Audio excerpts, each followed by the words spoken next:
Faltam só 3 rodadas, são apenas 9 pontos em disputa e os resultados de ontem deixaram o Corinthians com folga na liderança do Brasileirão. O Palmeiras empatou e indiretamente ajudou o rival.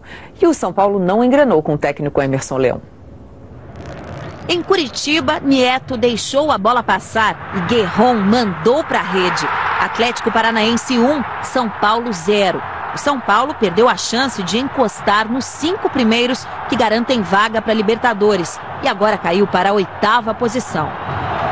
Agora os jogos que mexeram diretamente com a liderança do campeonato. No Pacaembu, Dedé fez de cabeça para o Vasco contra o Palmeiras. Saiu mal o goleiro Deola, a zaga não cortou e Dedé foi muito bem, 1-0. O escanteio depois foi para o Palmeiras. Dinei não pegou, mas a bola sobrou para Luan, que empatou a partida. O Palmeiras subiu um pouquinho, é o 12º e está 6 pontos acima da zona de rebaixamento. Em Fortaleza, o Ramírez invadiu a área e bateu com categoria. Foi o gol da vitória do Corinthians contra o Ceará. Com um resultado positivo e o empate do Vasco, o Corinthians abriu 2 pontos de vantagem na liderança, a 3 rodadas do fim do campeonato.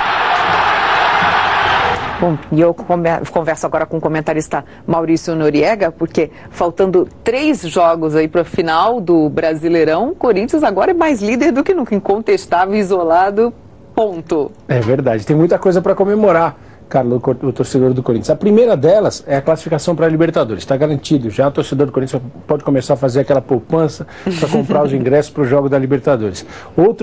Outra vitória, além dos 3 pontos que o Corinthians conquistou ontem em Fortaleza, foi a seguinte: ele não precisa mais ganhar os 3 jogos que ele tem ainda pelo Campeonato Brasileiro. Se ele empatar um jogo e ganhar 2, vai ser campeão sem depender de ninguém. Então foi um passo muito importante. Uma tranquilidade, né, Noriega? Foi assim, eu diria que no segundo tempo, o Corinthians, a partir da metade do segundo tempo, o Corinthians começou a dar pinta de que ganharia o jogo. Porque o primeiro tempo foi difícil, o Júlio César foi fundamental, o goleiro, fez defesas importantíssimas. O Ceará foi bem melhor que o Corinthians no primeiro tempo. E na segunda etapa o time foi se acalmando, foi entrando um pouco mais no jogo, até que o Ramírez, o peruano Ramírez, fez esse golaço e deixou o Corinthians realmente muito perto da conquista do campeonato. Lembrando que aí na reta final, né, o time ganha 2 seguidas, não ganhava desde julho 2 partidas seguidas. Parabéns aí para o Corinthians com essa colocação que conquista. E o Palmeiras, hein? Está melhorando aos poucos, dentro de uma realidade que é uma realidade muito modesta para um time como o Palmeiras, né? Ainda precisa de um ponto para escapar do rebaixamento, talvez nem precise desse ponto pelo fato de os adversários que estão abaixo de Palmeiras ainda se enfrentarem muitas vezes, mas parou, embora tenha errado muito ainda no primeiro tempo, o nível de erro do Palmeiras está diminuindo, o que dá um pouquinho mais de tranquilidade para o torcedor. E deu muita alegria ontem para o torcedor do Corinthians, para o maior rival. E acabou, ajudando exatamente, como você disse, o Corinthians ajudou e muito, tirou 2 pontos aí dos cariocas e deixou o Corinthians isolado, né? Apesar de ter começado perdendo, conseguiu conquistar aí um empate, pelo menos uma pequena felicidade nessa altura do campeonato, né? Para o Palmeiras.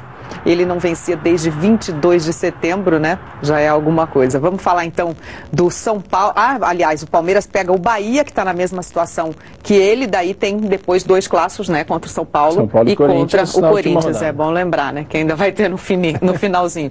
Bom, o São Paulo não se acerta desde que o Leão chegou ao comando da equipe. Ganhou uma partida apenas. Tá difícil a questão do São Paulo. A Libertadores fica cada vez mais longe. E é por culpa do time mesmo, não tem nada a ver com circunstâncias, com azar. O São Paulo jogou muito mal o primeiro tempo, foi dominado, o Rogério Ceni foi fundamental para evitar uma derrota ainda maior. No segundo tempo o São Paulo melhorou bastante, teve oportunidades, mas é uma equipe que, como você disse, Carla, não se encontrou com o Leão. São Paulo, a gente não vê evolução no São Paulo, né? Então, acho que é uma coisa para ser pensada para a próxima temporada. Mudanças devem acontecer, o time precisa voltar a ficar forte. Ainda teve o tabu que não se quebra, né? Porque o Tricolor nunca venceu o Furacão na Arena da Baixada, em Curitiba. O ambiente não é muito favorável para o São Paulo ali. São Paulo não consegue jogar bem, dificilmente encaixa um jogo interessante quando vai a Curitiba. Pois é. Muito obrigada, Noriega, pela sua participação aqui no Bom Dia São Paulo. Obrigado, bom dia.